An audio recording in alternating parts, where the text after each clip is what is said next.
এই যে এই লাড্ডুটা খুলছি না, আপাতত এটা ছিঁড়েছি, এটা খুলে বের করে সোনাকে দেওয়া হয়েছে। একটা দিলাম, দেখি এবার কি করছে, তখন থেকে খাবে বলে বড্ড বায়না। এই একটা খুলে দিলাম, দেখা যাক। নিয়ে বসেছিস লাড্ডুটা? বা হাতে খায়? বা হাতে খেতে হয়?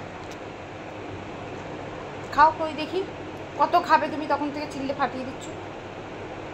বিছানায় ফেলছিস তো, ফেল, ভালো করে ফেল, পিঁপড়ে ধরবে। আমি নেমে যাব, তুমি আসবে। ও যে পিঁপড়ে আসবে অমনি তুই নেমে যাবি, আমি আসবো। বা বাবা, খুব সুন্দর, যত শত্রুতা আমার সঙ্গে। কে খেলো লাড্ডু, তুই আর বাবা? হ্যাঁ, অমনি। এত করে আমায় দেবে না? বাবা আমায় ঠিক খাইয়ে দিয়েছে, বুঝেছো? হ্যাঁ, দেখো তাকিয়েছে, দেখো যে বলেছি, বলে কি আর একটু গার্লফ্রেন্ড, তুই দিবি না তো, বাবা ঠিক আমায় দিয়েছে, জানো তো। এবার ও দেবে, দেখো কেমন অবস্থা, সেই বা হাতে। খাবো না তোর বা হাতে, যা।